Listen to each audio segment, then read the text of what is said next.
ladies and gentlemen. Today's episode is going to be Monday Money Talk with Michael Macklin, introducing my guest and good friend, Michael Macklin. How you doing this evening, sir? Doing better than amazing, brother Jimmy. Definitely appreciate you having me on, man. How's it going on your end, brother? Everything is going great. Right now, we are still going to wait on the people to join. We have one viewer. That's awesome. We're going to start. I usually wait a little bit and to see if people start joining in. And Okay. we've already, all right, we're up to two viewers. Amazing, amazing. How is everybody doing out there this evening? We're going to see if we can wait for at least a few more viewers to join because this information is valuable.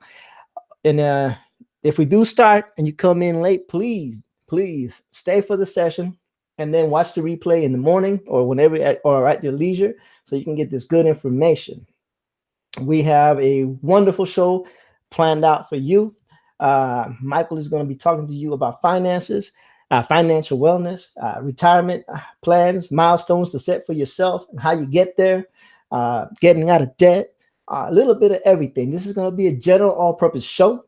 If everything goes well and you, the viewers, decide, we'll come back another Monday or Monday after that or Monday after that, depending on how you guys feel about it. There's going to be a lot of there's going to be his information is going to be listed in the description, and he has an email address there. If you feel like you want to contact Mr. Mike Macklin or Money Mike, then please feel free to do so. He is not going to be upset about that. The information is there for your viewing pleasure and for your use. Absolutely. All right. I think we are leveled out at the initial 5 users, so we're going to go ahead and get started. So, Michael, I've known you for over 20 years, but these wonderful people in the audience may not know anything about you. So, can you tell me something about you and what qualifies you and what experiences you have or have had with money management and financial wellness? Okay. Definitely great question. First off, it's a great question. I definitely appreciate that. Kind of really gives me a chance to identify with the viewers.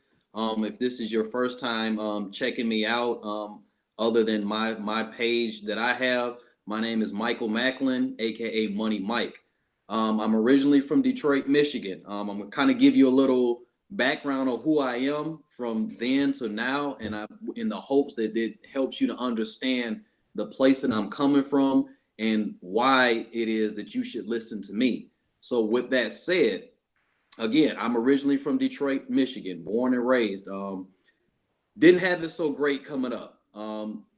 Detroit is a rough city. If you've ever been there, it's a very impoverished city. Like even now, they're recovering from bankruptcy, and the city's just had a rough go around. And coming from that place, the opportunities initially they just did not exist. The money just was not there. The opportunity was not there.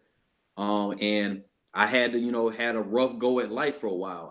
I actually was in the foster care system from 5 up until 8.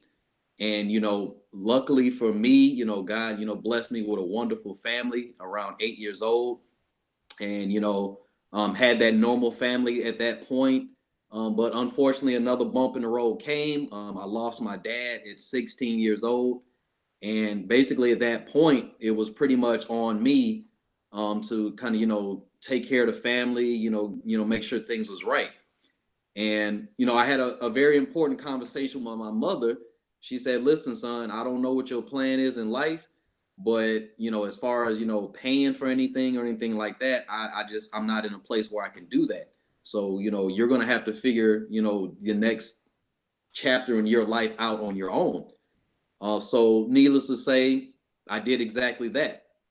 I was approached by a Army recruiter. Very young. I was finishing my junior year of high school, and the recruiter was like, "Hey, listen, um, the Army's a great opportunity to do this, that, and the third." I say, hey, makes sense. I joined up. But the funny part is, when you have a dream, there's always gonna be bumps in the road. There's always gonna be something in front of you. So, Indeed. so when I was initially about to come in, I'm at the recruiting station, starting to fill out my paperwork and everything like that. And we got to the portion where they were discussing my job. Now, again, I never had any money, money was my thing. I was, focusing on. It was always been like something that's been inside of me like my whole life. So I already knew that I was going to come into the military as a finance person. And they had other plans. They thought they had other plans, should I say. They said, hey, listen, they showing me all kind of videos about, two-wheel mechanic or something like that. And so I had to stop the guy and say, hey, wait a minute. Why are you showing me this video? And he said, well, this is going to be your job. I said, listen, let me stop you here. I said, if I'm not able to come in as a finance person, I'm not going to come into service. So I'm telling you this now. I don't want to waste any more of your time. So they got on the phone, made a couple phone calls, come back in the room. Congratulations, you're a financial management technician. Fantastic. All right, we cooking with grease now. So fast forward. We're just gonna fast forward 20 years up until around now. 20 years of financial knowledge, just everything from payroll to accounting to actually physically having money, making sure I know where it's going. Actually, having individuals who I'm entrusting with funds, sending them out to go collect funds. I've done almost everything that you can think of in finance. But this is the big but. I've been around money all these years, but the real financial strategies was escaping me. I wasn't saving money. I wasn't investing. I wasn't, really understanding, the true secrets behind wealth. And what made me realize that is, I was getting ready to retire, 20 years in service, basically from 17 up until 37. The Army was taking care of me. They had me cradled like a little baby for 20 years, taking care of me. And, that time was coming to an end. And that was very, very scary for me because I'm used to getting a paycheck every 2 weeks, no matter what I did, whether, I was messing up at work, whether I was doing great at work, whether I was there, whether I was not there, the checks was coming. So now, that was coming to an end. And, I had to get out in the real world, and okay, what is my job going to be now? What am I going to do? And that was a very scary, experience for me. And that's what really, brought the point home of, you got to figure this out. Like, you know what I'm saying? Like, you really have to figure this out. And I was fortunate to, come across, first, I came across a lot of great literature, some great books like Rich Dad, Poor Dad, different business books. I started listening to podcasts about, investing, about, money. And the pivotal point I got to is where I started learning about different strategies you could start using, for your money to, be able to pay down debt so much more quickly. And, how you can, kind of start using that to really, get yourself in a better place financially. And that was like the money shot for me. But what really, really drove everything home and what really got me hungry is I got out of the service and I'd been used to getting refunds every tax year, like, 1,000, 2,000, whatever, every year. I got out of the military the first year out now. And the first year out, I owed the government like $4,000. So I'm like, oh my God, what the heck just happened? And I was so mad that day that I went home and I just got on the computer and started researching how to lower your taxes, different things like that. And I came across some great information. And from there, that's when I got started on everything that I'm doing now. So that is me. Why you should listen to me now. Again, I'm not a tax advisor. I'm not a financial advisor. However, everything that I'm going to discuss with you today are things that I have personally done. I'm not coming to you with, some kind of, get rich quick scheme. So if you on here thinking I'm about to tell you how to make $1 million in 2 days, you on the wrong show. Hey, talk to Jimmy about some art because, you're not about to, yeah, I'm not, it's not the conversation that's going to happen. But if you want to know how you can get to this money, really get to this money, a no nonsense approach, I am your guy. I have done it. the strategies that I'm going to talk about, I have physically done myself. So I'm coming from a place of experience, not from a place of speculation or wondering. So that is my resume. 20 years in the Army service. I've been around money my whole life. I'm a student of money.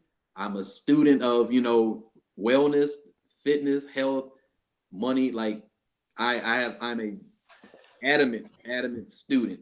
So this is why you should listen to me. Me and Jimmy are gonna have us our own conversation, you know what I'm saying, outside of Yeah. the forum. But today it's about you guys. So, hey, listen, I'm gonna throw some stuff out there. We're gonna have an opportunity, to where, any questions, by any means, please stop me and say, hey, listen, what's going on here? And Jimmy will stop me, if you guys, drop a comment down there. He'll say, hey, listen, we got a question. But guys, that's me. Get ready to, hear some great information. If you got a pen and paper, I would suggest, writing some things down. There are going to be some references, some notes towards the end, but you always want to, anytime that you're getting an education, you want to take notes because you may miss something or you may need to go back to something, and notes is key. So with that, that's my introduction. Jimmy, what else you got for me, brother? Well, I'm gonna interject real quick. I want to mention something that you talked about, folks. He said something that's really, really important. Okay, he said wealth and health. Not only do you have to your health, and Humongous says there's a lot too. He's in the chat. Your health is your wealth as well. Taking care of your body, taking care of your mind, taking care of yourself is a very, very important part of this whole investment process. You have to be physically and mentally ready for the rigors of life, because some of these things are going to take a lot of effort, a lot of concentration. They're going to take a lot of dedication and a lot of sacrifice. And those things are not only a financial toll, but it will also spill over into your physical life via stress or whatever. So it's very important, like he said. Your health is your wealth as well. When you embark these projects, make sure you take time out to also take care of your um, physical well-being. Take care of your spiritual well-being. Take care of your physical well-being. Take care of your financial well-being. So take care of the mind, the spirit, the body, and everything else will fall into place. You're gonna need that. You're gonna need everything to do these things. It's just not just the mind, but your body has to be there too. And that's just something that is dear and near to my heart. Especially as I get older in life. I realize that you need to keep up that energy, to do some of the things that you want to do in life, and you need to keep that energy flowing. Humongous is amen me brother, because he kills me in the gym Tuesday through Friday for about an hour and a half. I come out more decrepit and old and I fit than I went in, but we're gonna get back on track. So do you want me to go ahead and start the slideshow, or do you want me to just read the questions off to you? Well, I mean, you can read a few questions off to me, and then All right. So the first topic is going to be financial terms, and Mr. Macklin is going to go over those. Do you need the slide for that, sir, or do you got this all on lockdown? No, let me see those slides because I'm getting older in years, and my memory ain't what it used to be, brother. All right. I'm going to present to everyone. Boom. So everybody should be looking at this. You should be seeing this as well. All right. Yep, I can see it. So this agenda here, basically, just this is what we're gonna kind of talk about here. I wanted to kind of have some kind of format so that I'm not just talking all around the world. I want everybody to really have a clear understanding of the is the for lack of a better term, the mysteries of money. Okay, because unfortunately we weren't taught these things in school. You don't have somebody sit you down in school and really teach you things about taxes, things about investing. You may take like an economics class and it kind of talks about kind of business a little bit, but it really doesn't break down how to become financially successful. So, the first portion of here, the introduction, we kind of went through already, talking about who I am and why you should listen to me. The biggest point I want to drive home again is the key reason that I feel like, everybody should listen to me is because I come from the same place you all come from. I'm not, Donald Trump, or I'm not, Warren Buffett, somebody who's like, like galaxies away. I'm myself and Jimmy work together. So, we're hand in hand in the trenches, in the same place. So I'm not coming from a place of arrogance. I'm not coming from a place saying I'm better than anybody. I'm coming from a place saying that if I can do it, then you guys can do it too, because I'm in the same place you are. So that's the biggest reason I say, why you should listen to me, because I'm a little bit in a different situation, so to speak, but we're still on level playing fields here. I'm no better than anybody. I'm no smarter than anybody. I just happen to have a little bit more information. And again, I have no problem sharing that information. Okay, the next thing we're going to talk about is financial terms, because I don't want to talk over anybody's head. There may be some things that I say that, you've never heard that term. So I want to make sure that I'm clear. The next thing, and this is probably the most important, we really got to start separating fact from fiction. Okay, because there's a lot of things that we were told as children, by our parents, that no disrespect to anybody's parents, but I mean it's just not true. Our parents, they tell us the best information that they have at the time. I mean everybody's parents is wonderful to them, my parents included. And I would never say anything bad about anybody's parents. I'm just saying that we weren't as informed as we need to have been. The next part about this, am I on track? This is going to be it's going to be the eye-opening moment. This is going to be what wakes you guys up. I need you guys. If you aren't paying attention, I'm hoping that these facts will bring your eyes open and make you start paying attention. Then we're going to actually start getting into, problems, solutions, because I'm a person, I don't only give out information. I want to tell you also how to fix the problem. Okay, I'm not just gonna come at you problem, problem, problem, problem. I'm gonna come at you with problem, and then this is how you fix it. Okay, and again, this is my advice. You do what you feel is best, but I'm just telling you again, this is what's working for me. It's opening doors for me, and I feel extremely blessed. So the two financial goals, the financial hindrances, and a very rotten and cruel trick the bank is playing. I want to open you guys' eyes to that. And then we're going to actually get into the solutions. Then as we're coming down for a landing, we're going to start talking about, my thoughts on how you should kind of, use your money.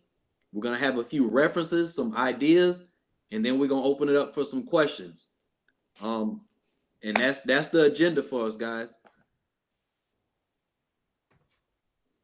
All right, so we're moving over to financial terms. I'm sorry, I didn't mean to cut you off, but I'm trying to help lead the conversation. I know you're super excited to put this information out, but so we're gonna cover financial terms now, and Michael is gonna go ahead and start that master class. All right, all right. So again, these financial terms, again, they're not to insult anybody's intelligence. They're just to, put us on level playing field, so that any term I throw out there is not something that you don't understand, or you're like, hey, wait a minute, what is he talking about? And then I lose your attention. Okay, so first one, we're talking about income. Income is the money in which you receive for your time and efforts from either a job or a business. So it's another word for it is compensation. Okay. Now the next term, cash flow. This is very important because I'm going to say this word a lot. So we definitely want to understand what I mean when I say this. Cash flow, very simply, is just the money that's left over from your income, aka your check, after all your expenses have been paid. So basically, if you get $5 a month, and you pay $4 a month towards bills, that $1 you got left is considered your cash flow. Okay. Next is assets. This is a very important term because people get this confused all the time. Assets are items when purchased, put money in your pocket or produce wealth. Okay. A lot of people think, okay, just because you purchase a home, that your home is an asset, when realistically it's not an asset until you actually own it, or you have someone renting the home and they're, you know, paying you more than what you actually have to pay for the home. That's when it becomes an asset. And that segues into my next term, liabilities. These are items when purchased that take money out of your pocket or create debt. So again, these nice cars, the jewelry, the house before you pay it off or before you're renting it to someone. You know, that wedding ring you bought, you know, that special someone, or you know, whatever it is that you purchase that's not adding value to you but taking money out of your pocket. Those are liabilities. Okay? The next thing, investing, and I really want you to pay attention to those first couple words, is a long-term strategy of using money or assets to create more money. Again, it's a long-term strategy, meaning you're not going to invest and then tomorrow you're going to be a billionaire. It doesn't work that way unless, I don't know, like I haven't seen anybody, you know, other than maybe investing in like a lottery ticket and getting lucky. But I mean, a lottery ticket to me is not really an investment. It's just, you know, because it's relying on luck and not, you know, strategy or skill. And the next term we're going to go on is kind of segueing off of that, which is return on investment, or I often call ROI, just, you know, for short. And basically all that is the money you get back on investments. So let's say I, you know, put out $100 and, you know, I get, you know, $10 back. Okay, so that percentage is considered my return on my investment. So that $10 that I got created from that $100 is my return on investment. Got a few more on the next page here. Moving right along. All right. So next, these are very important. A loan. Okay, a loan is money given to a borrower for purchases that is required to be paid back, typically with interest. Loans are also known as one-way debt because the money, once you pay it, you're not getting it back. It's not going to come back to you. It's not, you know, this magical magnet that makes your money come back. When you pay into a loan, that money is gone. It's going one way into that bank or that, you know, whomever pocket or count. Okay.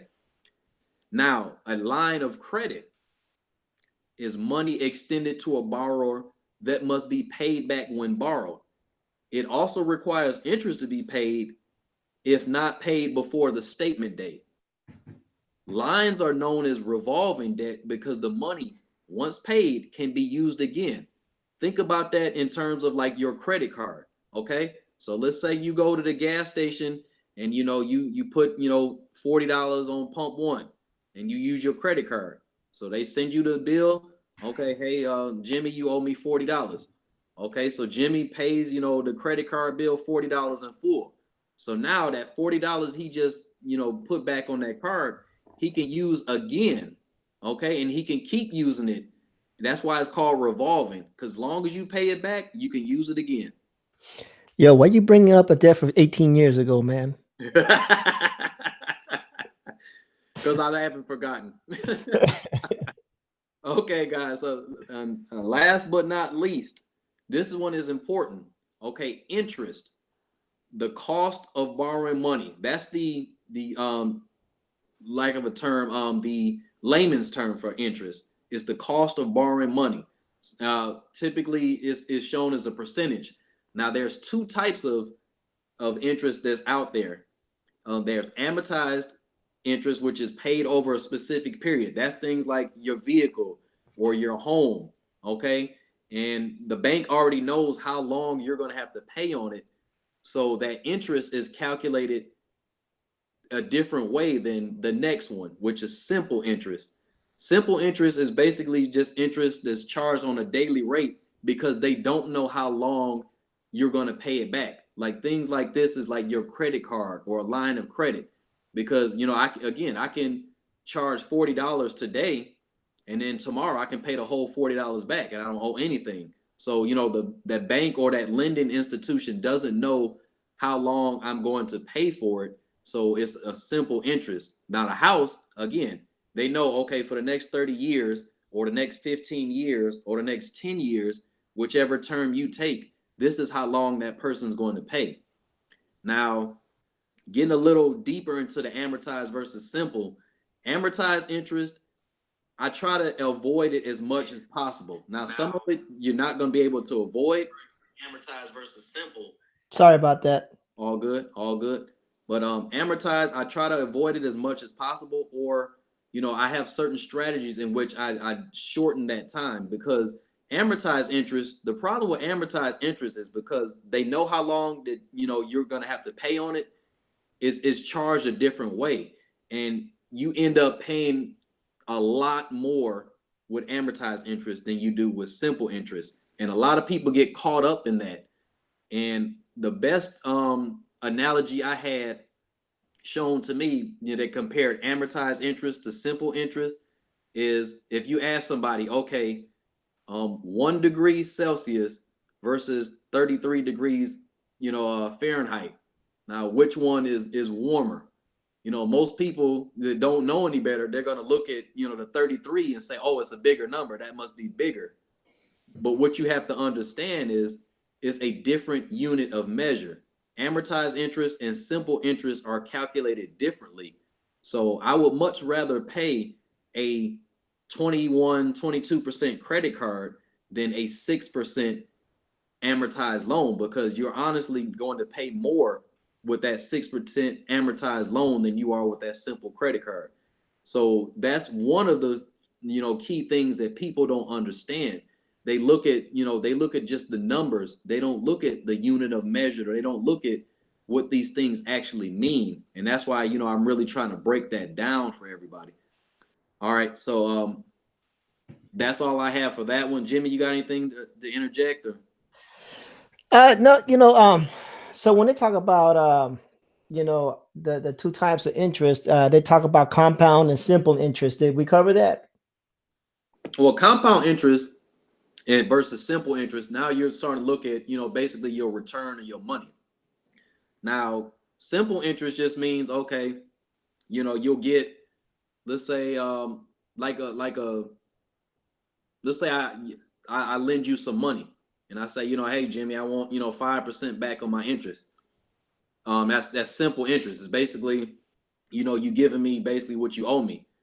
Now, compound interest, what's good about compound interest is it grows, the money grows on top of the money. So what I mean by that is, okay, let's say the first year, you put $1,000 into something, and then you get 5% interest. Okay, now the next year you're getting interest on the money on top of the money. So that 5% that I made, okay, so let's say that's another $50. So now the next year I'm getting interest on $1,050, not $1,000. So basically it's compounding. The money's growing on top of the money. So another way of saying that is, money making money. Right. So hopefully it'll work on your favor and not against, because I hear that a lot when it's like car loans and not so much the home loans, but some loans like small loans will have they'll tell you it's a simple interest loan or it's a compound interest loan. So I just thought I'd ask. Yeah, I mean, and typically the what that is it's a lot of predatory lending going on out there, where like these payday loan companies and places like that, they charge you like these ridiculous rates, and what they're doing is they're banking on your desperation. Most people that go to get a payday loan are in dire straits most of the time. They're in a difficult situation and they're looking for a quick fix. And unfortunately, in most cases, that payday loan is not a fix. It's a band-aid at best, because it's not really addressing the problem. Because by going into debt to pay off debt, that's not a winning combination. Okay, anytime that you go into debt, the goal should be to eliminate that debt as quickly as possible. Now I'm kind of getting off on tangents here, so I'm gonna kind of stop myself. But the bottom line is, you just got to look at where you're lending that money from, and it's a lot of it is I'm gonna get to it. Okay, so money myths and versus facts. This is where we'll kind of get into the mindset portion of it. All right, moving on to the next slide. Hold on, let me get the next slide thing going. All right, so the first myth. Okay, before I start this though, let me say this. People that are wealthy, they have a different mindset than people who are not wealthy, or people that are, struggling financially. People that are wealthy, first and foremost, they have a positive mindset. They understand that, money is abundant. There's plenty of money. They make money every single day. Like, there's never going to be a shortage of money. Now, people who are not well to do, they feel like, money is something that's gonna, go away, or, there's not enough of it. So they scramble and scrape and, fight one another, to get money when, there's plenty out there. There's enough out here for everyone. So you got to put yourself in a certain mindset when it comes to, becoming wealthy. And, that's the first myth, that only certain people can become wealthy. Guys, anyone can become wealthy. All you have to do is understand really how money works, and you will become wealthy yourself. And I'll start going through the different rules of money, so you all will be just as informed as the wealthy are. Okay, let's go to the actual fact now. Hold on, let me move the mouse over. All right, so fact, again, like I said, with the right mindset, strategies, and information, anyone can be wealthy. Guys, we are in America. This is a capitalistic society, meaning money is made off of opportunity. And trust me when I tell you, there is opportunity everywhere. And capitalization, or capitalism, is basically derived from the term capitalize. So when you think of capitalize, you think about taking advantage of an opportunity. And that's exactly what the American financial system is. You're paid off of the fact that, you're taking advantage of one of two things: either what somebody doesn't know, or what somebody won't do. And you look at like almost every job or business, they're basically geared around that mindset, that either I'm going to do something that you don't want to do, or I'm going to do something that you don't know how to do, and you're going to pay me for my efforts. And basically, I'm bringing value to you, so you're going to pay me based off that value.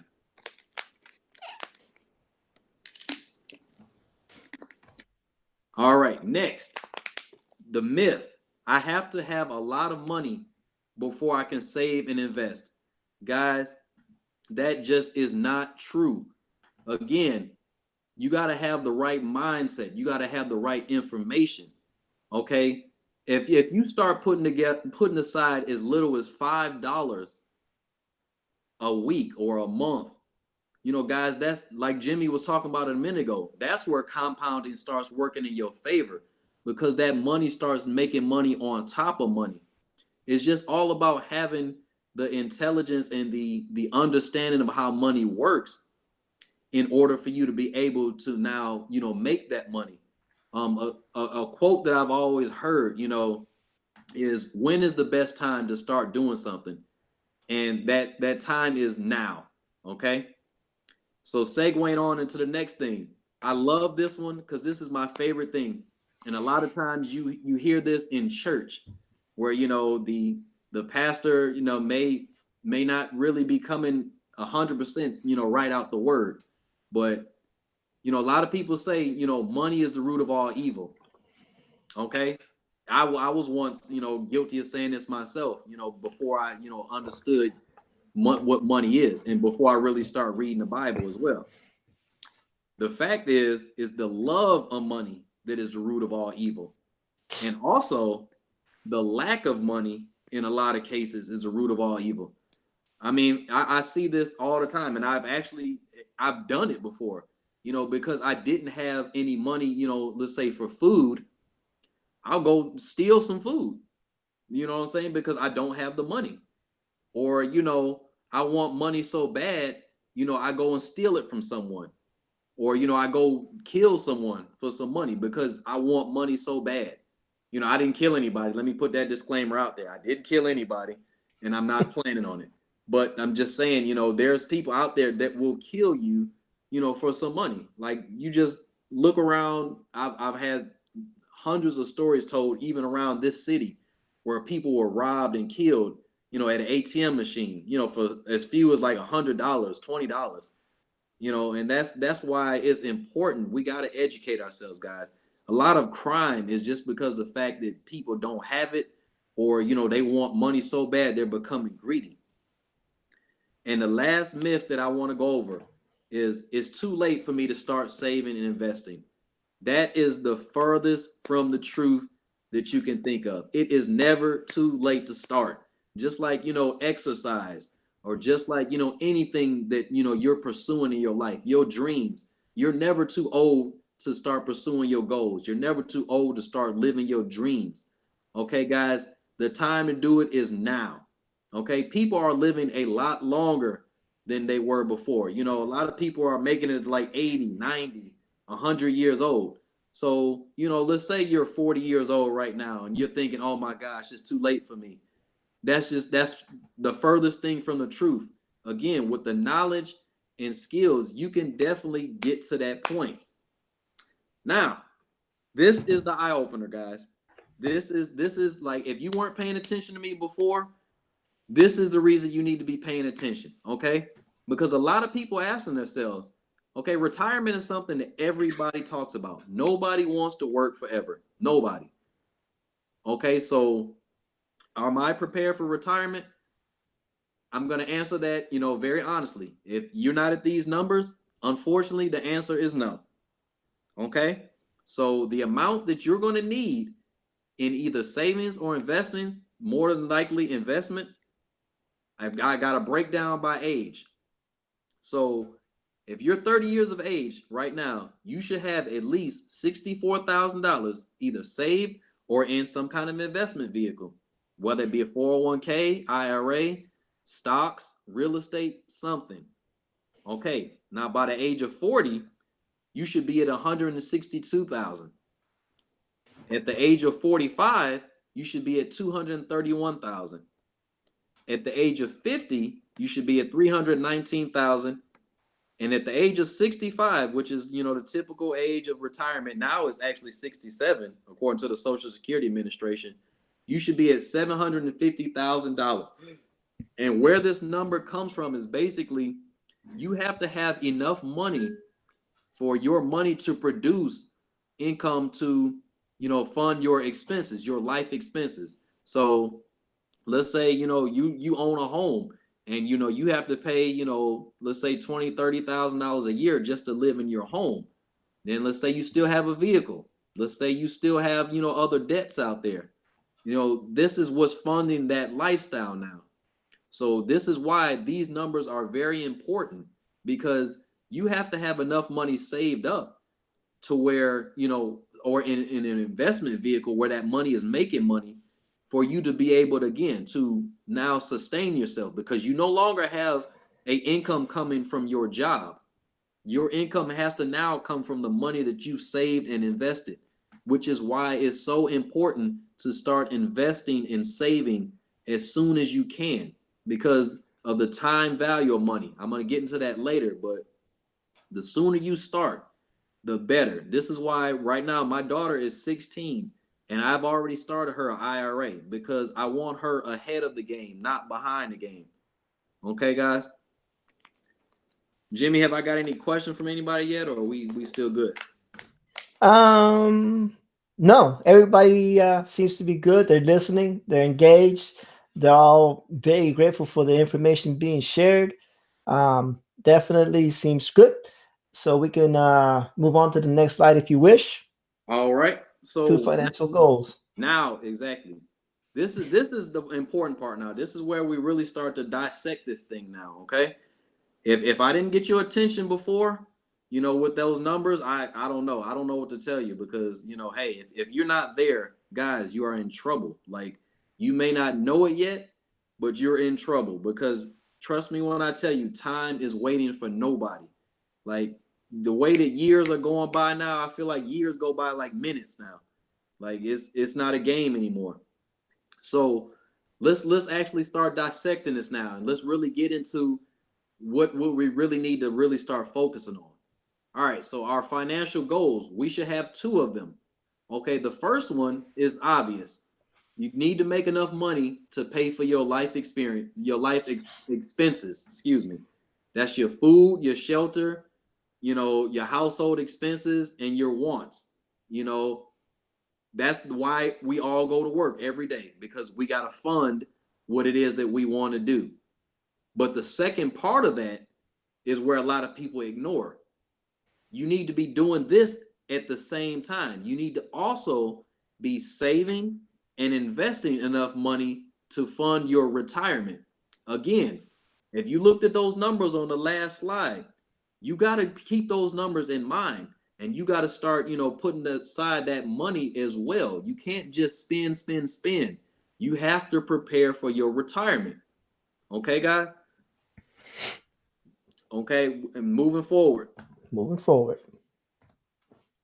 These are our four obstacles. This is what's getting in the way of you getting to those two goals. The first one is, to me, the most dangerous one, because nobody pays this one attention. And that's why I call it the silent income killer. It's called inflation. And what inflation is basically, inflation is the cost of goods and services.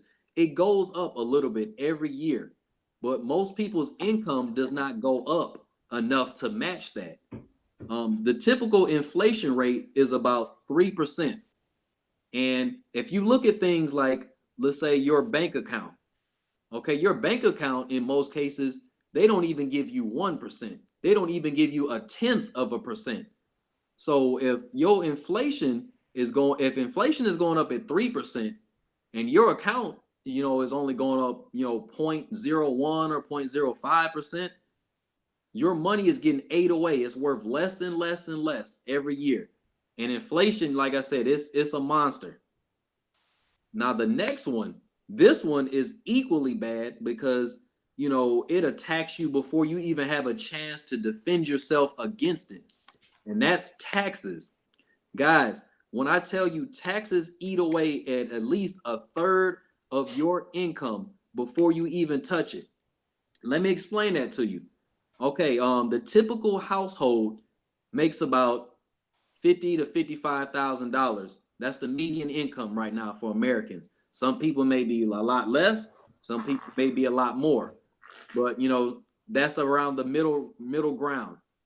Now, if you're familiar with tax brackets, which you should be reading up on the tax brackets. I just read up on it, when the new tax code came out. So I looked at all the tax brackets. So at 50,000, you are at the 22% tax bracket. Okay, Whoa. guys, 22%. Okay, so now let's start doing some addition. You are at 22 already. Now you got to think about, let's say, myself and Jimmy, we live in North Carolina. So you also pay a state tax.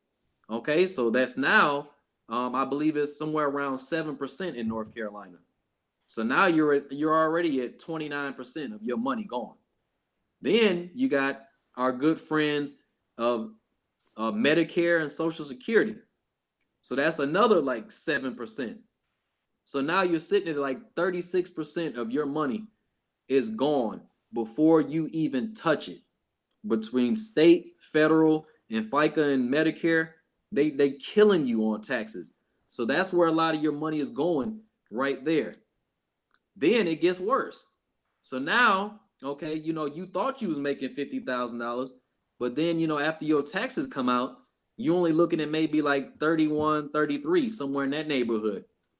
And now you got your household expenses. You got, the house, the car, you got the kids, you got, the wife want to go out to dinner.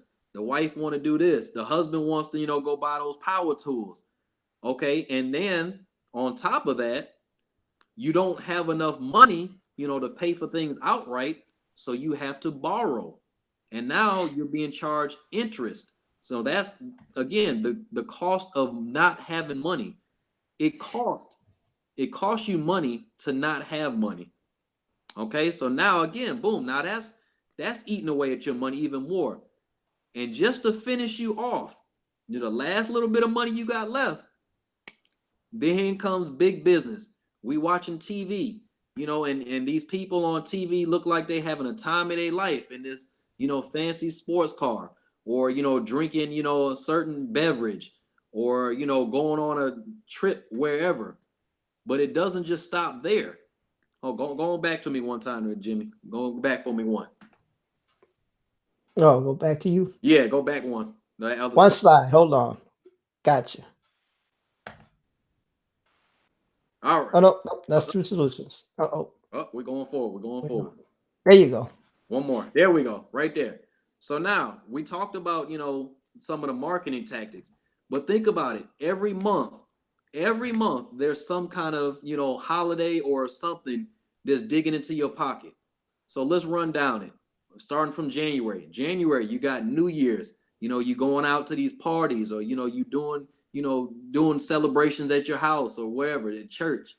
Okay, then February. Now you got Valentine's Day. And guess what? Come home without some flowers or chocolates or a teddy bear, or without taking your wife or husband or somebody out to dinner, and see what kind of trouble you're gonna be in. Then you go into March. We get into March. I think you got Easter, one of those, or the springtime. Okay, and then April, again, you got April Fools, you got Easter, and then you go into May now. May, now you got Memorial Day, June. Now in June, you got, oh, and shoot, man, May, I forgot. You also got Mother's Day. So you got two of them in May. Now June, you got Father's Day. July, you got 4th of July. August, now it's back to school time. September, now you got Labor Day. October, okay, here we go. October is getting ready to come up here. Matter of fact, in a couple weeks, Halloween. Okay, and then it gets progressively worse. November, you got Brown Thursday, Black Friday. Was it? Gosh, what was that one on Saturday? Small Business Saturday. Monday, you got Cyber Monday. So within 1 week, that's 4 major holidays eating away at your paycheck.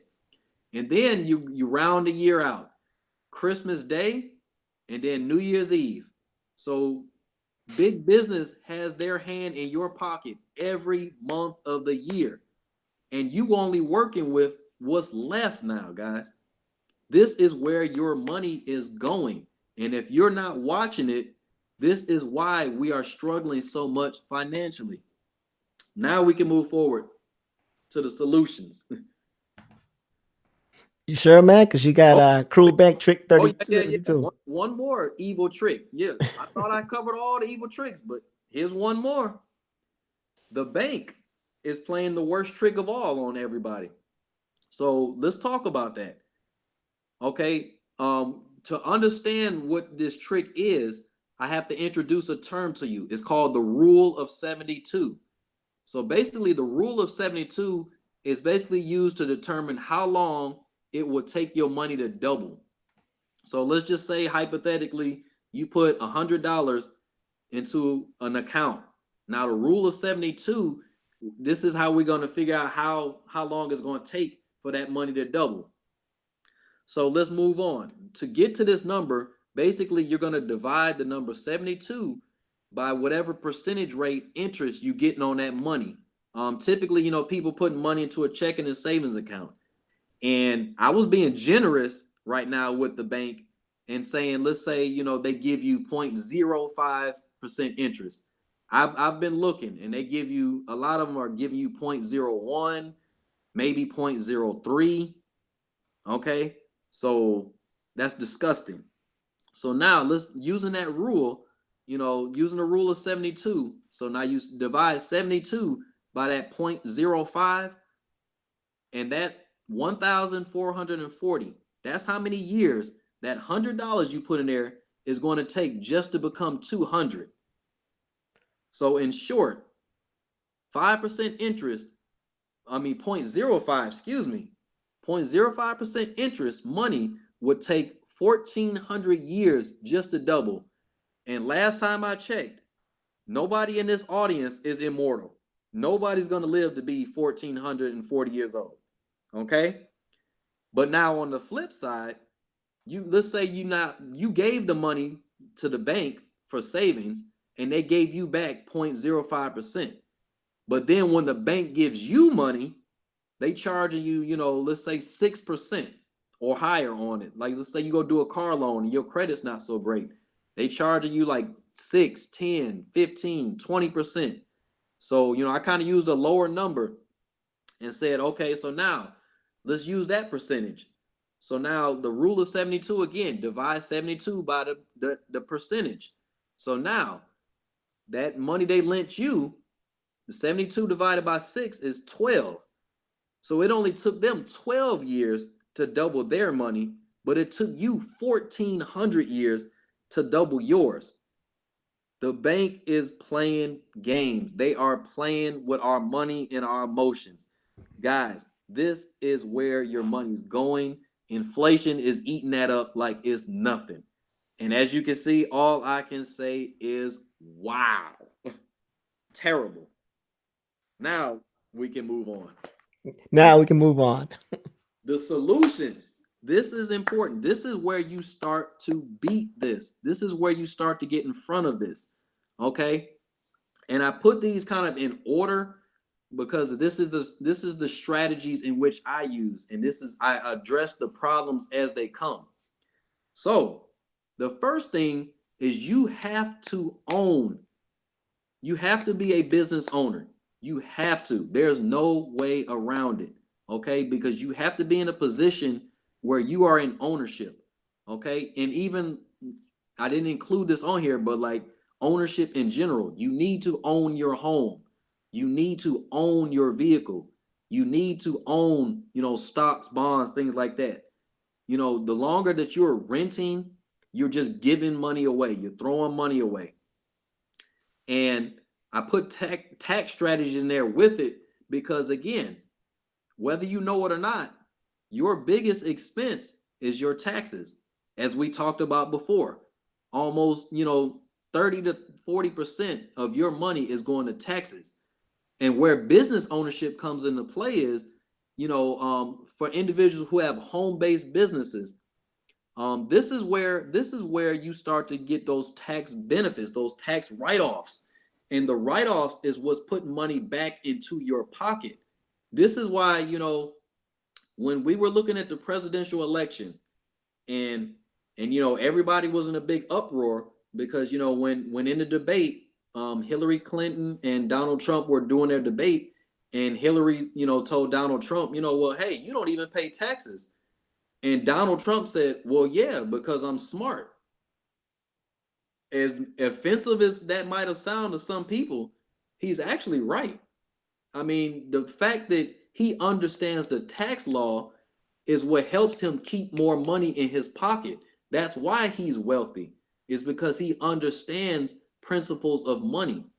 That's why it is important for us to understand that as well. Business ownership opens you up to the tax laws that the wealthy take advantage of. I've always had the school of thought of I don't try to beat people that are winning. I try to join them. If I see you over here doing well, I'm going to ask you, okay, hey man, what are you over here doing? And I'm going to adopt your strategy because you're winning. And that's what we need to start doing. Instead of being mad at the wealthy for being wealthy, we need to educate ourselves to become wealthy ourselves. That's now moving on. Now we've tackled the taxes now. So now, we're taking care of. Go back, Jimmy. Go back. I'm sorry. You said moving on, and I moved on. No. Moving on to the next next bullet point. Excuse me. I gotta be clear in my communication here. So the next thing now, we gotta get in front of this cash flow management, this cash flow optimization. Okay, again, I talked about cash flow, the money you have left. Okay, after bills are paid. Guys, we have to start using that money not for lifestyle enhancement. We need to start using that money to pay down debt quickly, to start investing. Okay, guys, we have to start making that money work for us, not just, giving it right back to big business, giving it right back to, the car dealerships, giving it right back to, Louis Vuitton and Michael Kors and, Gucci and all these different companies who's showing you these nice things. Stop giving your money right back to them. Make your money start to make money. That's what I'm talking about. So, investing, this is how wealth is truly made. Your money has to make money. This is why the wealthy, basically, what they're doing is they're buying time, because money making money, it can work all the time. You only have so many hours that you can work until you gotta get some sleep. Okay, unless, again, I don't know if you some kind of like robot or something like that, but for the average human being, you cannot work, every second of every day. This is why investing is key. And my two favorite places to invest are in the stock market and real estate, because this is the stock market and real estate. This stuff is going while you sleep. Okay, somebody always is going to want to have somewhere to live. I Even from caveman days, they was creating, these little homes out of caves and, carving out little areas and nooks to live in. So guess what? People want shelter forever. Okay, guys, it's never going anywhere. So your money has to be making money. Okay. And now, this is how you got to start keeping your eyes on your money. This is my suggestion. Again, this is a suggestion on where your money should go. Okay. So for people that's trying to budget, this is the numbers that I use myself. Okay. The first part of that is your tithing.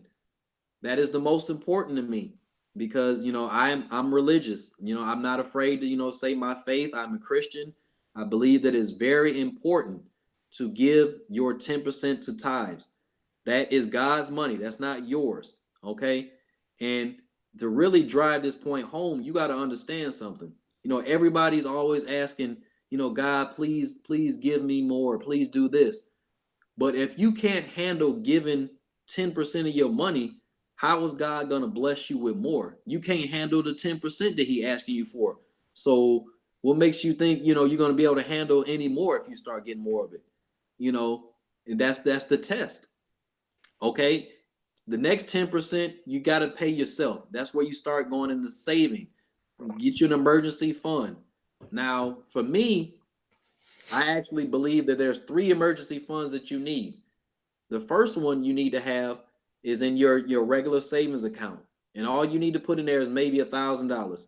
That's for like little mini minor emergencies, like maybe a little small repair on your car, or maybe you got to replace the tires, or something small. Okay, the next account, this should be outside of your bank account, and that should be between $3,000 and $5,000. Now you want to put those into higher yield savings accounts. And what you can go on to is bankrate.com, and it shows you, these higher rate savings accounts. It'll let you know how much you need to put in there. And a lot of them, you don't need to put anything in there. You can have as low as, $0, $5, $100 to get into these accounts. And they're paying, a normal bank account is paying you, like, again, 0.01%, 0.03%. You find these high yield accounts that's paying you, 1.9, 2.1. And if you remember that rule of 72, that money will double much more quickly than that little baby little 0.05%. Okay, so now the next thing you need to start looking at is your, 6 months to a year emergency fund. And this all comes with time. Like me and Jimmy said at the beginning, guys, this isn't something that's going to happen quickly, but it's something that can happen. You just got to keep plugging away at it. Okay, guys? Next thing we're talking about, honestly speaking, only 40% of your money should be going to living expenses. Okay, if you're paying any more than that, you're paying too much. You're living too high up. Because again, if you're paying more than 40% for living expenses, How are you going to save? How are you going to invest? All your money is gone. It's going right back into somebody else's pocket. It's not funding your retirement. Something I've been thinking about lately, when getting prepared for this show, what you got to think about your retirement as, you have to think about your retirement as honestly your most important debt, the debt that you owe yourself. Okay, you have to pay to stop working, and the only way to do that is by saving and investing. So, for those people who think, again, the people have the wrong mindset about their careers. They think that they're just always going to get paid. The problem with that is you don't own that job. Okay? If your boss decides tomorrow he want to fire you, he is well within his rights and legality to do that. And most times, when you walk into a job, one of the first things they, explain to you as you're in processing is, hey, you do understand that, you can be terminated at any time for any reason. And they're as bold now as to say that to you right in your face, like, hey, listen, you do understand that, this job, can be ended at any time. And you sign the paper like, okay, yeah, I understand. And you put it out of your mind. Stop putting that out of your mind. Your job does not belong to you. The company may go bankrupt. You may get injured. You never know what can happen in your life. So you must prepare. There's not a matter of whether you should or not. You must. You have to do this. Doing anything else is honestly, and I hope I don't offend anybody by saying this, but I'm being real here. It's childish. That's what children do. Children just, go out and, don't think about their responsibilities. Once you become an adult, you have to be responsible. That's what being an adult is. And you got to keep your mind focused on what's important. Now, the next percentage you need to look at is, okay, this is part of your, investing. Now, you got to start investing. 15% of your money should be going to either a 401k or IRA. Now, I know some jobs, they don't have a 401k, but guess what? You can go to most banks or lending institutions and they have IRAs. Or if you're self-employed, you can get what's called either a simple or a SEP IRA. A SEP IRA is basically a self-employed pension IRA. Okay, so you have no excuse whether you're working or not. There's a way to start investing. Hey, Mike. Yes, sir. We have a question from the chat. We have two questions from the chat, but now that you're talking about the IRA, we'll go with the second question, which is, what is the difference between a Roth IRA and a 401k? A Roth IRA and a 401k, or Yeah, what's the difference? okay, because the 401k has a Roth as well. Just like So okay, let's just say like just a regular an IRA and a 401k then. okay, I'll actually do both. Okay, so a 401k and an IRA. Okay, so the traditional 401k or IRA are basically they're tax deferred retirement accounts, meaning okay, you put the money in, and whatever money you make on it, it doesn't get taxed until you reach retirement age and you start pulling that money out. Okay, so that means tax deferred, meaning you pay the tax on it later. Okay, so that's the traditional IRA. And what happens is when you contribute to those two types of IRAs, the 401k, for instance, you can put up to $18,100, I believe now, in the 401k. And what happens is that $18,000 that you put into that 401k comes off of your taxable income because, again, it's tax deferred. Now, the IRA is similar, but you don't get to put as much into it. On the IRA, the limit is $5,500 for the traditional IRA, but it has the same benefit, is where you don't pay tax on it, so it comes out of your taxable income. And you'll see in your paycheck, it should say somewhere down towards the bottom or something like that. It'll actually say taxable expenses after IRA or something like that. I'd have to look at one of my pay stubs, but it actually tells you on there, how much they're actually taking off of your taxable income. Now, the Roth IRA or Roth 401k, the difference here now is it's not tax deferred. Okay, so basically is the way it works is, okay, the Roth IRA is money that you've already made, so it's already been taxed. So you put that in, to that IRA or that 401k, it's already been taxed.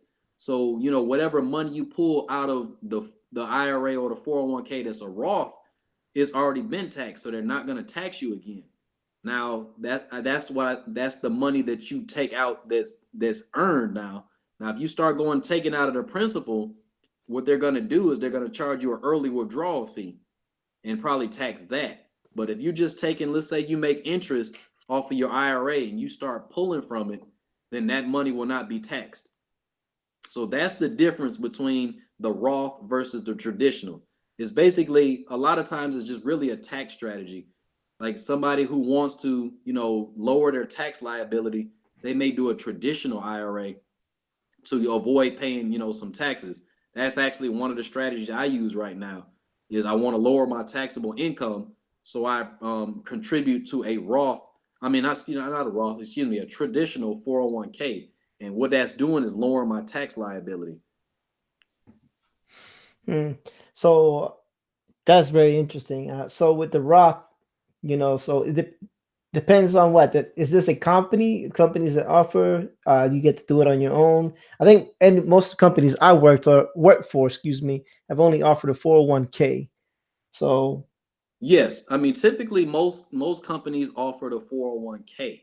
The IRA comes into play, and you'll see it actually in the tax law as well. The IRA comes into play if the employer does not offer a pension or retirement account program. That's when you can actually do an IRA, because if the company doesn't offer it, then you can go out onto the market and find your own individual retirement account. And that's why it's called an individual retirement account, because you have to go out, as an individual and go find it, versus, the employer offering it either as a pension or, a 401k, which is, most of the time is more common now. Pensions are starting to go away. Basically after the Industrial Revolution, the pensions start slowly going away, and companies thought it more economic just to offer a 401k. yeah, and some companies, of course, depending on what you work with, have better 401k options. So if your company offers matching up to 6% or 10%, definitely take advantage of that. That means whatever you put in, they're gonna match. So if they're matching up to 6%, that means they're gonna 6% of what you put in extra from them is gonna go into your 401k account. And believe me, it adds up. In a couple of years, you can have a nice sum of money. Um, so you gotta, if you do, start in a new program, make sure you look at what they're offering as far as donation matching and those things before you decide to go, with an individual with an individual account on your own, or if you want to do it with the company. So just something to keep an eye out, because some companies are really good and some companies are not so good. And touching back on what he said, at will states, North Carolina is an at will state. Not all states are at will states, but North Carolina is an at will state. I think Virginia is an at will state. And what that means is any job you get in that state, you can be fired for no reason, none whatsoever. They could just be like, hey, you know what? We just don't need that position. Have a good life. So those are things to take into consideration as well, as what state are you living in, and does the at will law apply to your state? Just things to consider. We have another question. When filing taxes, does it make a difference to file head of household? Absolutely, it does. And a lot of people, they make a mistake on that. Actually, my cousin, fairly recently, we just talked about this, because he and his significant his wife actually parted ways, and he filed head of the household. But unfortunately, what people don't understand about head of household is if you are married, you cannot claim head of the household. Okay, just because people, I guess they take the term too literal. They're like, oh, I'm the man, I'm the head of my house. I'm like, no, that's not what the IRS is talking about. Yes, man, according to the Bible, yes, you are the head of your home, you're the leader.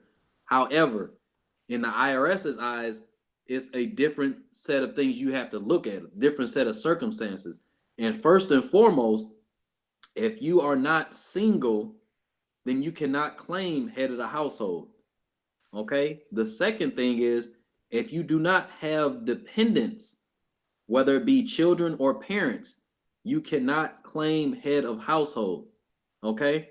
So a lot of people think just because, oh, I'm in this house by myself, I'm the head of the household. That's not the case because you're not supporting anyone.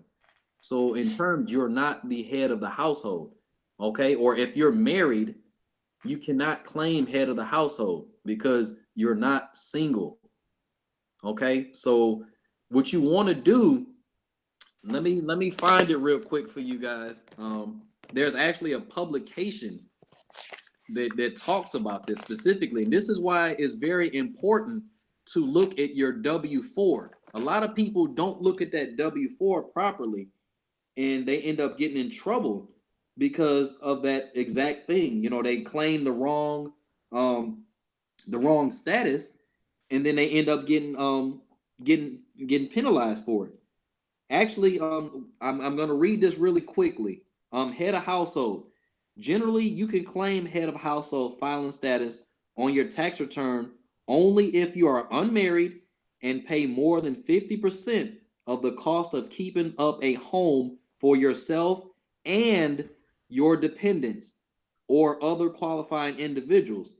Now, it tells you exactly where to look. It says see publication 501. So, guys, this is why reading these tax laws is important. This is how the wealthy do it. They read the tax laws and they understand what they can and can't do, and they do it. But we just go off of word of mouth, or we go off of, oh yeah, go ahead and claim that, and you'll be good. But if the IRS comes back and audit you, oh, they coming for you. Trust and believe it. And you have to arm yourself with that knowledge in order to confidently fill out that tax form and know you won't have any issues. Sounds good, man. That's good. That's some good information. It definitely clarified a lot, not only for me, but hopefully for some the people in the audience. So your next one is we're going to talk about moderate, high Yep. risk investment stocks or real estate. That's the next one. Yes. 10%, 10% moderate, high risk investing stocks or real estate. Yes. Now this one exactly like I said, that's what I have, stocks or real estate, because these are my two favorite types. And honestly speaking, my heart of hearts favorite one is real estate. Okay? Because again, like I told you all before, until the end of time, people are going to want to, have shelter. Nobody wants to sit out in the rain or the snow or the hurricanes or none of that. Nobody wants to sit outside during these kind of times. Okay. You're going to want to have a roof over your head. And, I don't care if, 100, years, 200, 300 years in the future. I mean, we all saw the Jetsons. Even then, they still was staying in houses. They might have been up in the sky, but guess what? They still was in houses. So guess what? Real estate is going to be around for a really, really, really long time. And more millionaires are made off of real estate investing than almost anything else. Okay, guys, because honestly speaking, it's so simple realistically to get into real estate. As long as you understand, again, you got to understand the laws and you got to understand how it works. But a person with terrible credit, no money, can still own real estate as long as you understand about the different terms like controlling interest and things like that. That's why anytime you ride around the city right now, in most cities and everywhere in every state, you see those signs saying we buy houses, or Bobby buys houses or I buy ugly houses.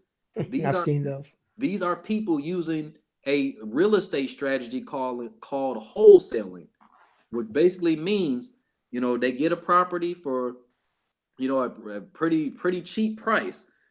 But what they do is they basically they create a contract with that owner. Now, notice I said they didn't give that person money. They had that person sign a contract. So now when that contract gets signed, the individual now has what's called a equitable interest in that home. Okay? He doesn't own it, but he has an equitable interest, meaning he has control now. So now what that person does is now that contract, he says, okay, he tells the individual, okay, hey, listen, I'm gonna do a contract and I'm gonna say, let's say I'm gonna buy your house for $30,000. Okay. So then, let's say for instance, that's me. I find somebody that, they say, I'm gonna give you my house for 30,000. And, I call up Jimmy and he like, yo, man, I'm trying to get another house. I'm like, okay, bet. Hey, Jimmy, man, I just got this house. Um, I'm gonna let you get it from me for 40,000. Okay. Jimmy says, okay, man, look, the house is worth this. Oh, that seemed like a good deal. So Jimmy now he pays for the home. Okay, so I do another contract with Jimmy for 40,000. So Jimmy's gonna pay $40,000, but it's gonna end up going 30,000 is gonna go to the individual who I had the contract with originally, and the other $10,000 goes to me. So now I just made $10,000 off of a house that I didn't even really own, but I controlled it. And this is why I say, guys, when you understand how things like investing works, you can start to do things like that. You can put deals like this together. Like people would, like I said, you don't have to have credit for that. You don't have to have money for that. You might have to have a little bit for marketing. That's about it. But you just put a deal together just like that. Boom. And then last but not least, Starting your dream business or reinvesting into your current business. this is very important. Like I said, I didn't get too deep into this a minute ago, but let me kind of get into this now that we're here. Why is it important for everyone? Everybody under the sound of my voice, go back one for me, Jimmy. Oh, hold Everybody, on.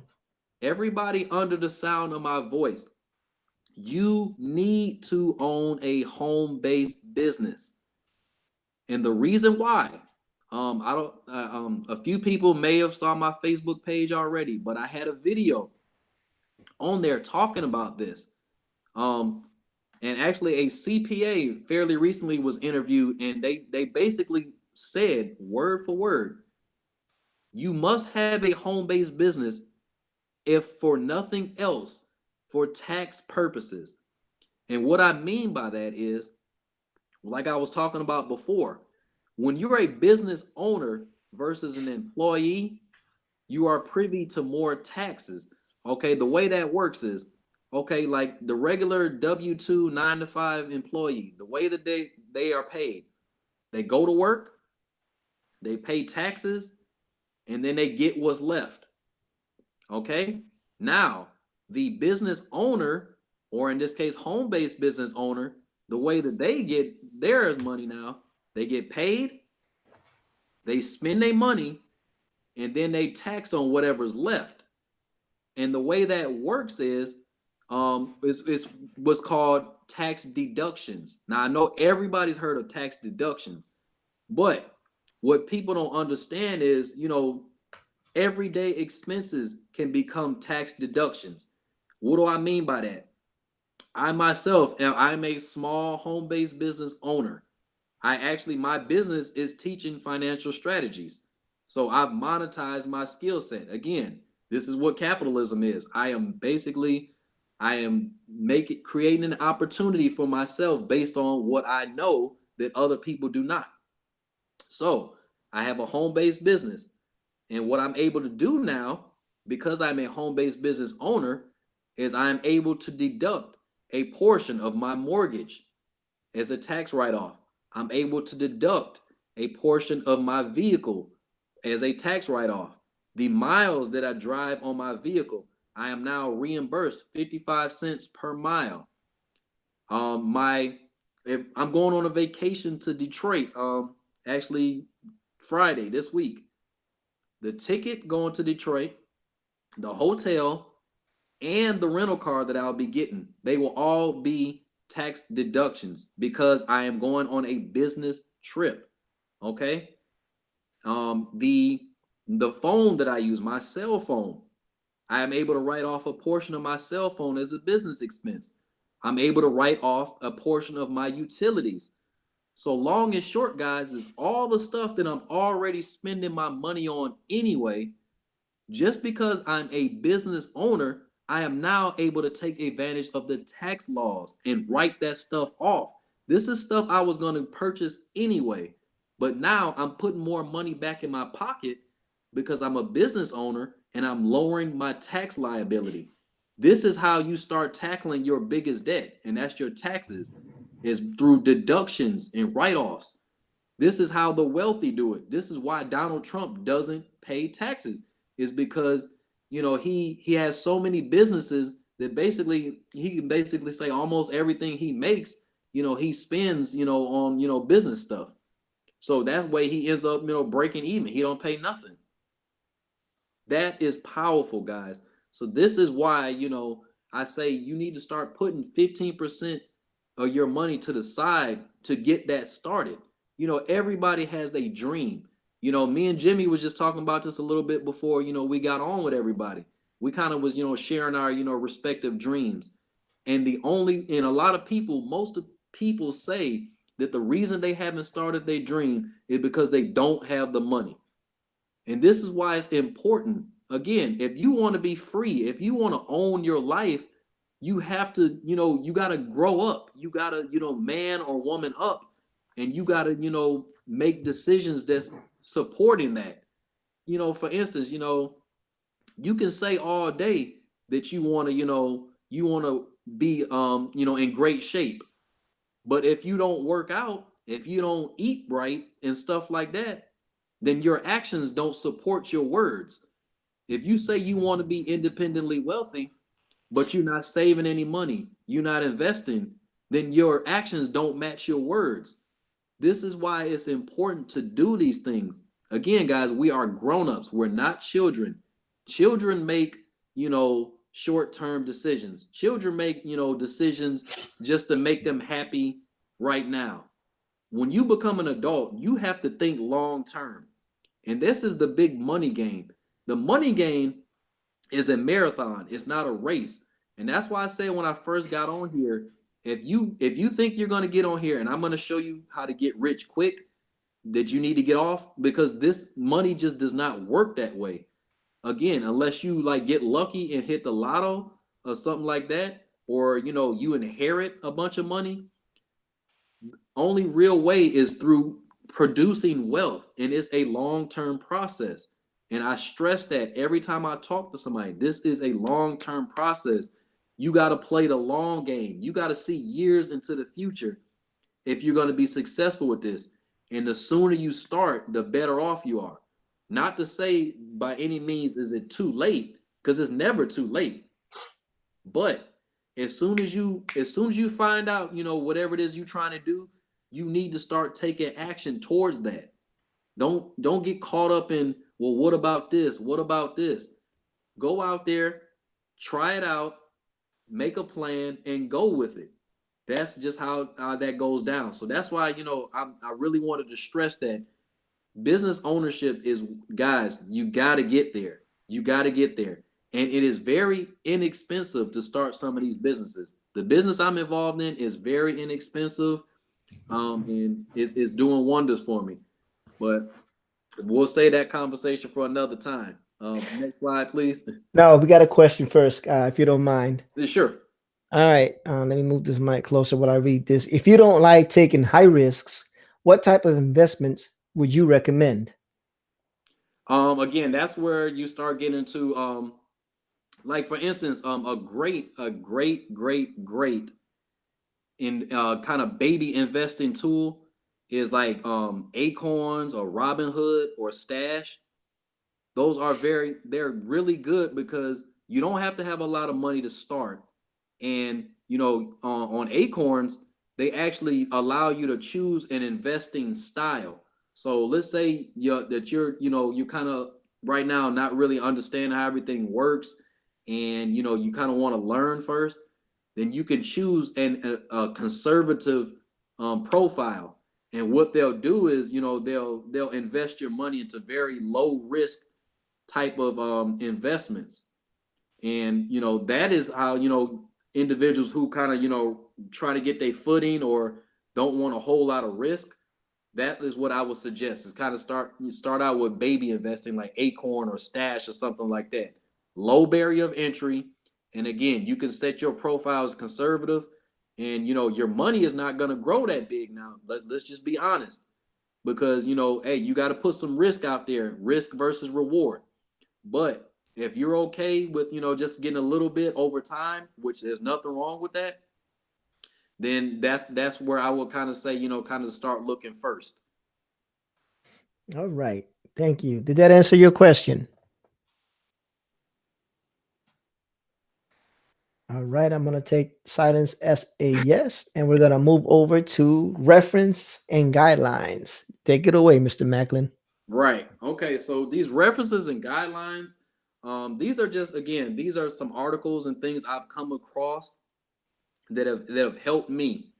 Um, the retirement by ages, that's kind of where I found that information. It kind of talks a little bit differently, as far as it doesn't give those concrete numbers, but from mentorship that I've received and different references I have myself, that's where I came with those numbers. But this article also kind of explains around that same criterion. It's kind of like saying what your average 401k balance should be. Next is the budgeting guideline. Again, my allocation versus what this popular one, the 50-20-30 rule, is kind of a popular budgeting guideline where they say, like, I think it's like 50% to living expenses, 20% to investing, and 30 to like needs and wants. That's kind of how that one works. But you can check out that article and it actually explains it. Now this next one is debt stacking.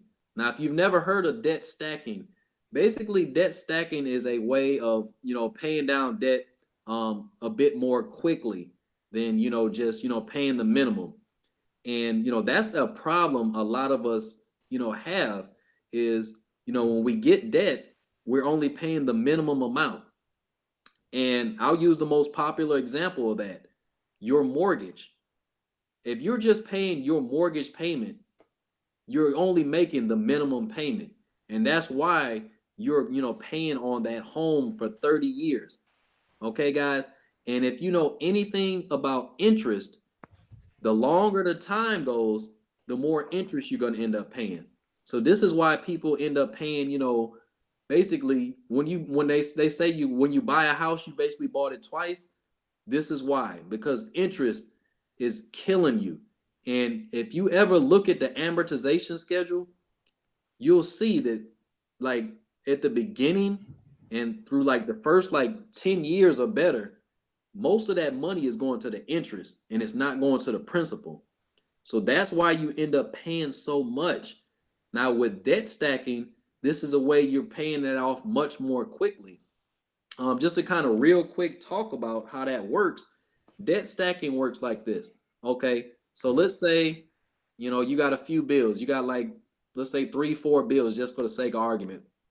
You got a car note, a house, and 2 credit cards. So what you do now with your cash flow, this is what's important. You want to start using your cash flow to rapidly pay down debt. Oh gosh, what happened there? Did I lose? Okay, so you want to use your cash flow to rapidly pay down your debt. Okay, and the way to do that is, instead of just paying that minimum payment, what you're now going to do is you're going to use that cash flow and put that on top of that minimum payment. And what you're essentially doing is you're stacking on top of those bills. So once you pay off that credit card, now the money that would have been coming out for that credit card, you start putting towards the next bill, and so forth and so on, until your debts are paid off. and it happens a lot more quickly than your traditional just paying the minimums. So this is what they used to call the snowball effect, right? Yes, that's one way of calling it. Yes. Now this second one, the velocity banking, guys, this one is powerful. Now, I'm going to say something about this. You really have to be disciplined to use this, okay? So if you don't think you're going to be disciplined with your money, do not look at this one, because this one, it is either going to be a blessing or a curse. Because if you do this the wrong way, you are going to be in a bad way. But I did not want to not, put this out there, because, I know there are responsible people out there that can handle this. This strategy here, this velocity banking, this is how I was able to pay off my vehicle in 6 months. I owed $27,000 on my vehicle in February, and in August, I paid my vehicle off using this strategy. Now, that may be a wow factor for a lot of people, but it's because of the strategies I know. I understand how to implement these, and these two links here will show you that strategy. But again, what you have to understand about this strategy is you must have money at the end of the month for this to work. If you make less than what you spend, it's not going to work for you. So don't even look at it. But I can actually teach you how to get into a cash flow situation. Again, that's for another day. But again, I just wanted to put this information out there for you, for that person who may be in position for that. And the last thing that I want to talk about is that investment calculator. This is how you kind of start learning, how much money it'll take to get to a certain goal. Or, you can put in there, how much you're going to invest, the percent of return on investment, and it'll tell you, about how much you'll get in a certain time span. All righty. So we have come to the conclusion of the slideshow. Um, so if anybody has any questions, now would be the time. I will look at the chat and just want to take the time out to thank Mr. Michael Macklin for joining me tonight. I want to thank you guys that stuck around all the way to the end. I know this ran a little bit longer than expected. We had scheduled for 45 minutes, but I told Michael it would probably be an hour and a half, and I was pretty close. I'm not bragging. I was just pretty close. But Michael, man, I appreciate everything that you said. Um, there were some questions about maybe moving the video to a Saturday, but I think doing them on Mondays is fine. They can always watch the replay, but that really is up to you. Saturdays I try to spend with my wife. I don't know what you try to do on your Saturdays. And so as anybody in the chat have any questions, going once, going twice. All right. So I want to thank everybody for joining us. I want to thank Mike for taking the time out to give this brief overview. If you want any further videos with me and myself and Mike, or if you just want to follow Mike, all his links are in the description. Go down to the description. You'll see his email address. You'll see his Instagram. And you can just hit him up at your leisure. If you want him to come back on and have another session like we just did, just let us know. Oh, Ms. Ortiz, do you have a question, or did you say yes? Okay. There's a delay between what I say and what happens in the chat. All right. But I think she was saying yes about bringing you back on. So if you want to bring Mike back on, just let us know. We may make this into a Monday, but we'll move it up to 8 o'clock because it's kind of late. I saw a few people log off, and they really wanted to stay on. So we'll probably move it up to 8 p.m. Eastern Standard Time. Hit us up in the comments. Hit them up in the email. My email is on my about page if you need to hit me up on my email, but I'm good with the comments. Hit us up with questions. Hit us up in the comments with what you would like to see next. If you want to see any more, just give us an idea. We'll make it try to make it into a weekly thing if we can, so we can continue to give you this good information, because I think it is very important.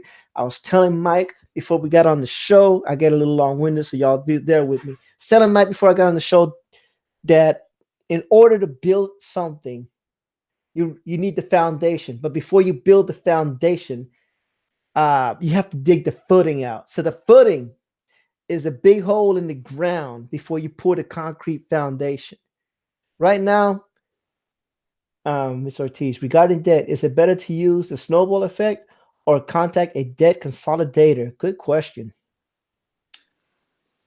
You want me to go and jump in on that? That's you, sir. Okay. All right. So this is how I feel, honestly speaking, about debt consolidation versus, snowball effects, things like that. For me personally, because I know how to attack debt, I don't suggest a debt consolidation. Because a lot of people, again, the reason that people look at debt consolidation is because all they're looking at is the percentage. They look at, oh, okay, I can get these 20% credit cards over here to 7%. The problem is, yes, it's 20 something percent. However, when you understand how to pay these off more quickly, the 20% means nothing. And I'll use myself as an example.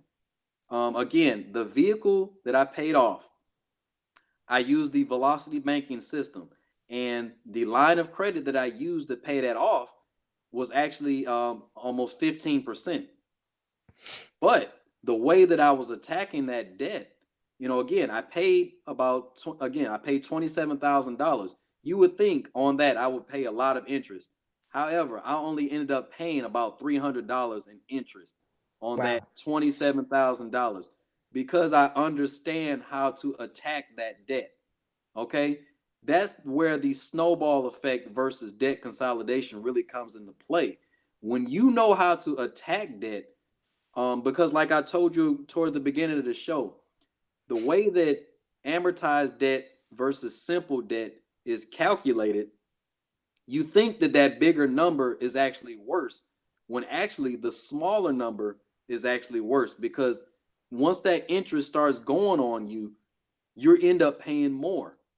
And that's Right. where people get lost in that. It's not about the number, it's about the unit of measure. So if I'm paying something back simple interest versus amortized interest, I'm paying less. So, and a lot of times these consolidated loans, they become amortized interest because they'll say, okay, you pay this back over a year, or you pay this back over 2 years. So now they have a specified time frame on you. And again, most of the time when you pay on those amortized loans, you're going to end up paying more on the interest than the principal. And that's what's dragging it out. And that's where you end up paying more. That's a good point. So the way I got introduced to the snowball effect, I was a single parent for a while. I don't know if you remember, Mike, but I was doing the single parent thing for a while, and being a single parent working, and I didn't get aid from the state. I didn't request to get child support from the mother of the kids, because I'm a man and it's my job to take care of my kids. So I didn't get involved in that. I just didn't bother with it. Um, so and as it happens, I was a soldier for the beginning part of that, and we don't get paid as much as everybody thinks we get paid. And you were talking about inflation. When you're a soldier, you notice inflation because your pay raises are so incrementally small, and it doesn't happen as often as people think. It barely keeps up with inflation rates. So what happens is you start getting into debt. You start getting credit cards because kids need shoes. They need to go to school. School's got one shopping list, and the kid goes to school. Then there's another shopping list on top of the shopping list. Now you've bought two sets of shopping lists for the school. And next thing you know, you got two or three credit cards, and it happens quick, and it happens quicker than you think. And they add up pretty quick, and so I was going to my church, Covenant Love. Shout out to Covenant Love. I was going to my church, and they have Wednesday discipleship class, and I was taking the single and parenting class, and they brought in one of the pastors who is a financial guy like you, and he started talking about, how to pay off some of the debt, the snowball effect, which cars to pay off first, and I took some of his advice, but I didn't take his advice, completely. I had a psychological thing where I wanted to pay off the smallest old credit card instead of the least highest interest, if that makes any sense. Like they were like, pay the highest interest credit card first and get that out the way. You'll save more money in the long run. But psychologically, I was like, if I'm going to try to do this, I need to at least pay off one credit card, any credit card, so I can get it in my mind that I can do it. So I went with the smallest one, and then I tagged the highest credit, the highest interest rate one, and that's how I learned how to do that. And that's how I've gotten pretty much debt free. I got my car, got my mortgage, and of course utilities and things like that. But if these videos are not the only way you can get this help. If you belong to a church like that, they have people that can help you out with that. But that's the one way I learned. Now I'm trying to apply that to my car, but now that I got a couple of your links, I'm gonna look into that, see if maybe I can get into that fast track of getting that car paid off, because that's my retirement car. I'm done with cars. It Right. seems like when you're in the army, every 2 years you get a new car or something like that. It's the fever, and you continue to bring that negative equity with you with every car that you get, because every 2 years is not, unless you're doing something great with your finances. Every 2 years is not going to get you out of negative equity. It doesn't. None of those people out there that do it, don't look at me, don't judge. I did it, but no, but seriously, I'm trying to apply the snowball to it, but I'm definitely going to be interested in that last slide you showed. I want to talk to you offline about that, though. Yeah, That's between us. Um, so I don't think anybody else has any more questions. I'll give it a. There must be lag. I hear you talking about it on the stream. Keep on Monday. Okay. My wife sent me a text. I love her to death. She's always helping me out. Yeah, so there is a little bit of a lag, and between what's going on. I got the YouTube video on my other monitor, so I'm seeing that there's like about a 10 or 15-second delay. That's why I always wait a little bit to see what's going on, but I can't turn the volume up because then you'll hear an echo. That's what happened earlier. I unmuted by accident, and you heard the echo of the chat of the broadcast. So I wait a little bit just to make sure everything is good. I'm sorry I'm keeping you up so late, Mike. It's almost 11. It's I can stay up 10:42. all night talking about this, brother. I'm good. No, and it's been fun. It's been fun. I told you at the beginning that these things, they're fun.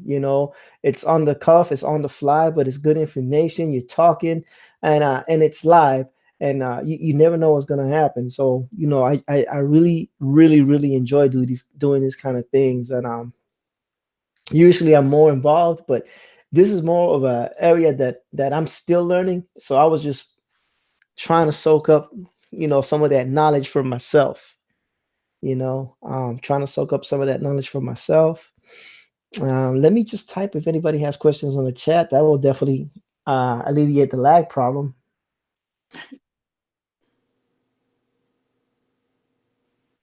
And I didn't think about that earlier.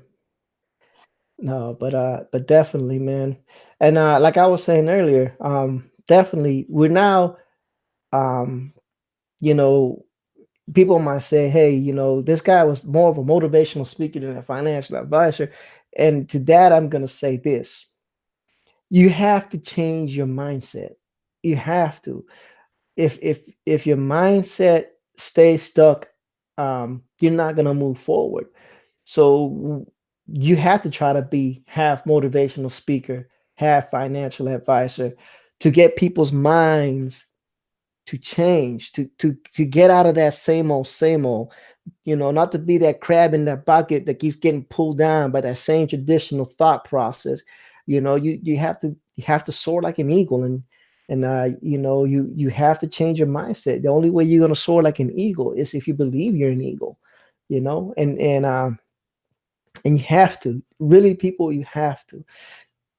Mike touched on a lot of good things. One of them is ownership. Take ownership of your life. Take ownership of your actions. Take ownership of your responsibilities, of the things that you're doing. Don't blame somebody else. Don't blame President Trump. Don't blame Congress. Don't blame your neighbor because he always has nice things and you're trying to compete with him or her. Just look at yourself and open your mind and open and think about the things that you're doing and think about how you can make yourself better mentally and change that train of thought. Break out of that cycle. Break out of the cycle and move into a new direction. And we need that. We need that. And because some of for some people, like I was brought up in Puerto Rico. Puerto Rico is not it's not rich either. Detroit definitely worse when the car industry collapsed. Took so many jobs out of that area, so many jobs. And the same thing with Puerto Rico when we lost that tax exemption law that went to Mexico on NAFTA. I believe that's how it went over Mexico.